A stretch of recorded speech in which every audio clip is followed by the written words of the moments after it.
चुड़ी नहीं है, चुड़ैल चुड़ैल। और तेरे को तो पता है उसका 5 बार भूत से सामना हुआ है। क्या भूत? जैसे ही मेरे डैडी ने जंगल में एंट्री की ना, तो मेरे डैडी को ऐसा लगा कि उनके साइकिल के पीछे ना कोई बैठा है। पायलों की आवाज आ रही थी, छन छन छन। यार मैं बड़ा परेशान हूँ। अब एक बार नहीं 2 बार मैंने भूत देख लिया है। जंगल में ना रात को 12 या 12:30 बजे वो तुमको दिखाई देगी। जैसे भूत सामने आता है ना, तो अपने पूरे कपड़े उतार दो, नहीं तो अपनी जेब में माचिस रखो। सब लोगों को ना पायल की आवाज सुनाई दे रही है, छन छन छन। सुना तूने? सुना? तो मेरे डैडी बोलते आवाज नहीं, चुपचाप चलते जाओ। किसी की हंसने की आवाज आ रही है, कभी राइट साइड से, कभी लेफ्ट साइड से, कभी फ्रंट से, कभी बैक से। ऐसे हाथ खींच के जंगल की ओर लेकर जा रहा है, गहरे जंगल की ओर लेकर जा रहा है। अपनी अपनी माचिस चालू रखना, लाइट चालू रहनी चाहिए।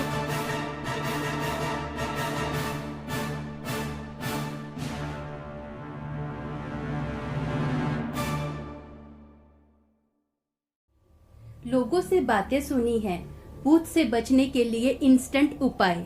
कई लोगों से सुना है कि अगर भूत सामने आए तो अपने पूरे कपड़े उतार दो और भूत चला जाएगा।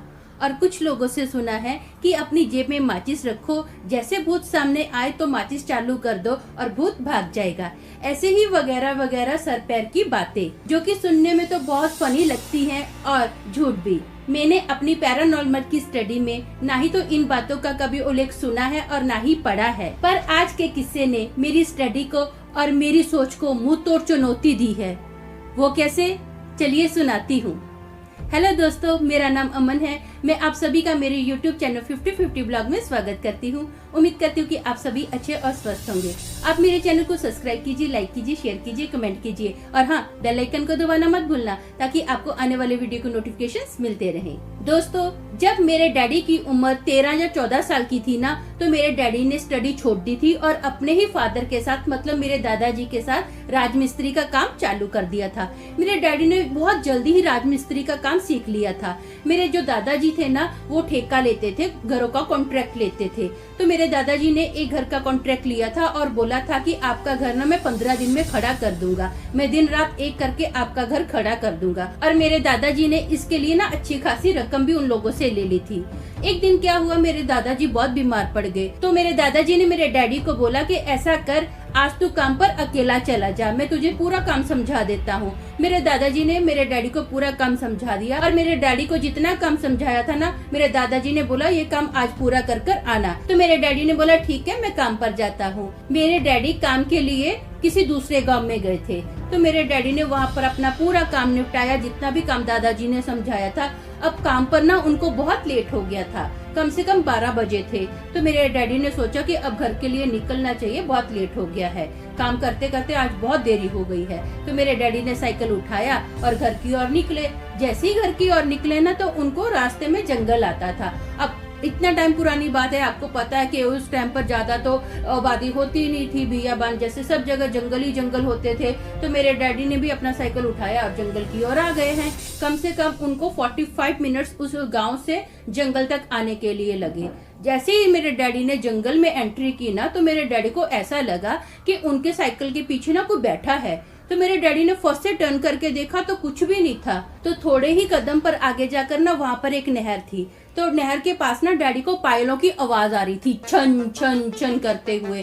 तो मेरे डैडी को कोई दिखा नहीं है। तो मेरे डैडी को ऐसा लगा नहर के पास से ना कोई पेड़ों की ओर भागा है, लेकिन कोई दिखा नहीं है। एक पेड़ से छुपता हुआ धप देने दूसरे पेड़ की ओर आया और डैडी को कोई दिखा नहीं है। इतने में मेरे डैडी बहुत डर गए। मेरे डैडी ने क्या किया, फटाफट अपना साइकिल उठाया और धम देने स्टार्ट किया और वहाँ से निकल गए हैं। मेरे डैडी पूरी रात सोचते रहे कि ये क्या था, पायल की आवाज आ रही थी लेकिन कोई दिखा नहीं है। झाड़ों के पीछे भी मैंने देखा है कि कोई भागा है, लेकिन क्या भागा है ये मुझे पता नहीं चला। मेरे डैडी ना पूरी रात इसी चीज के बारे में सोचते रहे। अब अगली सुबह भी क्या हुआ, दादाजी की तबीयत ठीक नहीं है। दादाजी ने फिर से बोला कि बेटा आज तुझे अकेले ही काम पर जाना होगा। तो मेरे डैडी ने बोला ठीक है, मैं जाता हूँ। मेरे डैडी दूसरे दिन भी काम पर गए, अकेले ही काम पर गए।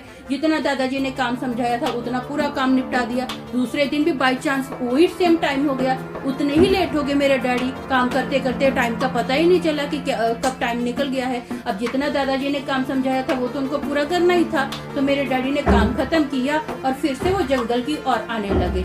जैसे ही जंगल की ओर आए हैं ना, तो अब मेरे डैडी का साइकिल पंचर हो गया। मेरे डैडी बड़े परेशान हो गए कि ये क्या है, इतनी रात को अभी मैं कहाँ से पंचर ठीक करवाऊंगा। अभी मेरे डैडी ना सोचते सोचते चल ही रहे थे, तो उनको फिर से ना वहाँ पर नदी के किनारे पायलों की आवाज आने लगी, छन छन छन। और उनको ऐसा लगा कि जैसे अभी पेड़ों के पास नहीं, मेरे डैडी के पास ना कोई झुक देने करके गया है। मेरे डैडी बहुत डर गए, तो मेरे डैडी ने साइकिल लिया और फटाफट भागना स्टार्ट कर दिया है। तो मेरे डैडी ना बिना पीछे देखे फटाफट भाग रहे, बस भगवान का नाम ले रहे हैं और फटाफट भाग रहे। जितना हो सका मेरे डैडी ने बताया कि वो फुल स्पीड में भागे हैं। अब तीसरा दिन आया और मेरे दादाजी की तबीयत अभी भी ठीक नहीं हुई, लेकिन मेरे डैडी को तो काम पर जाना ही पड़ेगा, क्योंकि दादाजी ने जुबान दी थी कि 15 दिन में काम कंप्लीट हो जाएगा। अब 4 ही दिन बचे थे तो काम खत्म करना था, और मजदूर फिर ऐसे कैसे काम करते अगर डैडी नहीं जाते। डैडी को ही बताना था ना कि कैसे क्या क्या करना है। तो फिर मेरे डैडी ने डिसीजन लिया कि मुझे तो जाना ही पड़ेगा। जैसे मेरे डैडी ने घर से साइकिल उठाया और बाजू में ही ना मेरे डैडी का एक दोस्त था, उसका नाम था सुक्खू। तो डैडी ने ना सुक्खू को आवाज दी, ओए सुक्खू इधर आ। तो फटाफट सुक्खू ऐसे ही आया। उसने सिर्फ चड्डा ही पहना हुआ था और कोई कपड़ा नहीं पहना। अब सुबह सुबह का टाइम था, तो उसने बोला की हो गया। तो मेरे डैडी ने बोला चल मेरे साथ थोड़ा आगे चलना, तेरे को कुछ बताना है। तो बोला हाँ बोलना, क्या बोलना है बोल फटाफट। तो मेरे डैडी बोले आगे तक चल मेरे साथ। तो सुक्खू बोला मेरे को तो बाथरूम जाना है। तो डैडी बोले बाथरूम गया भाड़ में, मेरी बात सुन, मेरी बात बहुत जरूरी है। इससे बोला बाथरूम से भी जरूरी है। डैडी बोले हाँ इससे भी बहुत जरूरी मेरी बात है। अब बात ऐसी करते करते बाजू में क्या हुआ, लाली का घर था। डैडी ने लाली को आवाज दी, और लाली जल्दी आ बाहर। बोला बाथरूम में हूँ। तो बोले मेरे को नहीं पता है, अभी का अभी बाहर आ। तो बेचारा फटाफट ना वो क्या था पजामा चढ़ा के आया बाहर। बोला की होया। मेरे डैडी बोले चल तेरे को आगे तक बात बताता हूँ। अब डैडी ने लाली को आवाज दी, तो डैडी की आवाज सुनकर ना बाजू के ही घर में चरण था, वो घर के आगे ही बैठा था, ऐसे दातुन घस रहा था जैसे इंडियन टॉयलेट पे बैठे होते हैं। तो उसने मेरे डैडी को बोला की होया। तो डैडी बोले आओ आओ तुमको एक बात बताता हूँ। ऐसे में डैडी की बात सुनकर ना तो चौथा बंदा भी आ गया, डैडी का चौथा दोस्त। बोला क्या बता रहा है, हमको भी बता। तो मेरे डैडी बोले ठीक है मेरे साथ चलो फटाफट।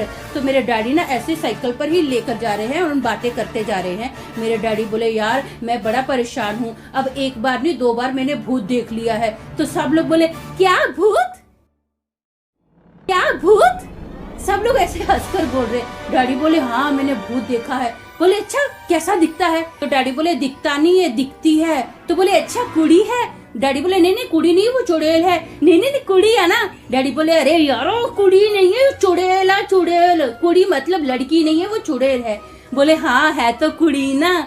तो मेरे डैडी बोले देखना चाहोगे। बोले हाँ क्यों नहीं देखना चाहेंगे, असी भूत दे दर्शन नहीं करांगे तो होर कौन करूगा, असी कोई भूत तो डर देंगे गब्बरू आंगे पंजाब दे। तो मेरे डैडी बोले ठीक है आज ऐसा करना तुम लोग ना मैं जहाँ पर काम करता हूँ वहाँ पर 5-6 बजे आ जाना, फिर हम लोग मैं काम निपटा कर साथ में ही तुम लोगों के निकलूंगा। तो जंगल में ना रात को 12 या 12:30 बजे वो तुमको दिखाई देगी, तब तुम लोग ना ऐसा करना जी भर के उसको देख लेना। बोले हाँ हाँ आज साडा नंबर आ गया, असी देख लांगे, असी निपट लांगे, असी गब्बरू होंगे, असी किसी तो डरते नहीं है। तो मेरे डैडी बोले अरे पहले मूछ तो उगा ले, 14 साल के बच्चे ऐसे मूछे कर रहे जैसे पता नहीं वैसे भरी हुई मूछे हैं। 14 साल का है और अपने आप को 22 साल का समझता है। तो बोलता कोई बात नहीं है मैं देख लूंगा। इतने में क्या हुआ बातें करते करते आधा घंटा बीत गया और वो जंगल आ गया। डैडी बोले अब मैं यहाँ से निकलता हूँ, तुम लोग अपने अपने घर जाना, लेकिन भूलना नहीं शाम को 5 या 6 बजे काम पर पहुँच जाना। तो वो बोले हाँ ठीक है। अब मेरे डैडी ने पूरा दिन काम किया, वैसे ही जैसे डैडी ने टाइम दिया था दोस्तों को, सब लोग वहाँ पर आ गए मेरे डैडी के पास।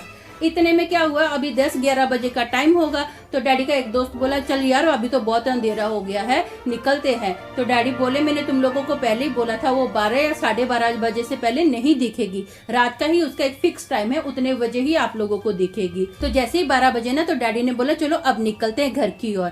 तो ऐसे ही बातें करते करते डैडी के एक दोस्त ने बोला तुझे पता है वो बैनी शराबी। तो डैडी बोले हाँ क्या हुआ उसको। बोले उससे ना हम लोग पूरा एक्सपीरियंस लेके आए हैं। डैडी बोले शराबी से एक्सपीरियंस, और तेरे को तो पता है उसका 5 बार भूत से सामना हुआ है।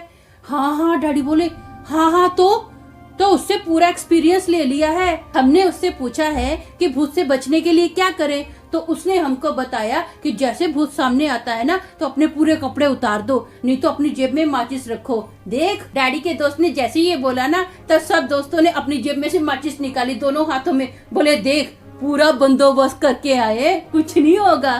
तो डैडी हंस पड़े। डैडी बोले ठीक है चलो अभी टाइम हो रहा है निकलते हैं।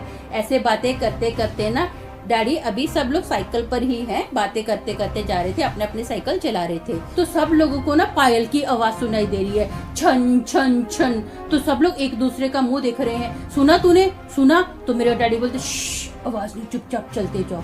अब ऐसे जैसे चलते जा रहे हैं ना, तो वहां से ना धीरे धीरे किसी की हंसने की आवाज आ रही है, कभी राइट साइड से, कभी लेफ्ट साइड से, कभी फ्रंट से, कभी बैक से, कोई ना कोई कंटिन्यू हंस ही रहा है। अब ऐसे हंसते हंसते क्या हुआ, किसी ने पीछे से मेरे डैडी का साइकिल पकड़ा और चलते साइकिल में से ना मेरे डैडी को धार देने पीछे खींचा और मेरे डैडी को गिरा दिया। मेरे डैडी गिरे ना तो किसी ने हाथ पकड़ा मेरे डैडी का और अपनी ओर खींचा, और वो ना मेरे डैडी को ऐसे हाथ खींच के जंगल की ओर लेकर जा रहा है, गहरे जंगल की ओर लेकर जा रहा है।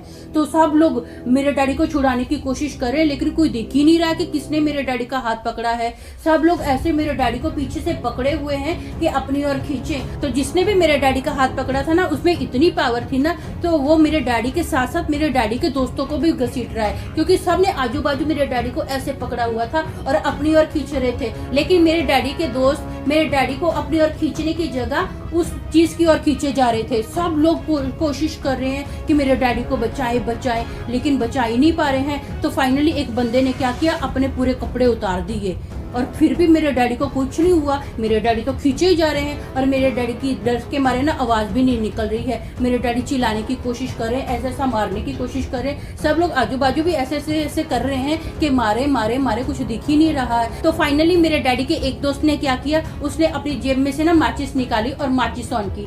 जैसे माचिस ऑन की ना, तो फट से किसी ने मेरे डैडी का हाथ छोड़ दिया, और मेरे डैडी का हाथ छोड़ा। तो ये देखकर ना मेरे डैडी के जितने भी दोस्त थे, सभी ने अपनी अपनी माचिस चालू कर दी। जैसे ही माचिस चालू की ना, तो उस चीज ने मेरे डैडी का हाथ छोड़ दिया, और मेरे डैडी को सांस फूली हुई है। मेरे डैडी बोले, कोई माचिस बंद मत करना, अपनी अपनी माचिस चालू रखना, लाइट चालू रहनी चाहिए। और डैडी बोल रहे हैं, जो बेनी शराबी था ना, वो सच्चा था, उसका आइडिया कामयाब हुआ, प्लीज कोई माचिस बंद मत करना। सब लोग धनाधन माचिसों की तिलियां फूकते जा रहे हैं। मेरे डैडी को थोड़ी ब्रीथ अभी नॉर्मल हुई, तो मेरे डैडी बोलते चलो भागते हैं यहाँ से। सब लोग फिर अपना अपना साइकिल उठाया और वहां से भागे। तो बेनी शराबी का जो आइडिया था वो कामयाब हुआ, और उसके बाद मेरे डैडी कभी भी रात के टाइम पर, उस टाइम पर मतलब स्पेशल 12 बजे जंगल से नहीं आए। दोस्तों, मैं इस बात की गारंटी नहीं लेती हूँ कि हर भूत माचिस से भागता है। आपको जहाँ कभी ऐसी चीज नजर आती है ना, मैं तो बोलती हूँ उल्टा पैर भाग लो, पीछे पलटी मत करके देखो, क्योंकि ये चीजें बहुत खतरनाक होती है। तो आपने मेरी जिंदगी के बारे में तो थोड़ा जान ही लिया है, अब उसी टॉपिक पर थोड़ी कविता भी सुनिए। ये 50-50 ब्लॉग का स्टाइल है, थोड़ी जिंदगी थोड़ी कविता। बड़े बड़े विद्वान हार गए, आत्मा को अब तक समझा है कौन। छोटी सी चिंगारी से जंगल जल उठा, और खाक कर जाती है सभी को मौन।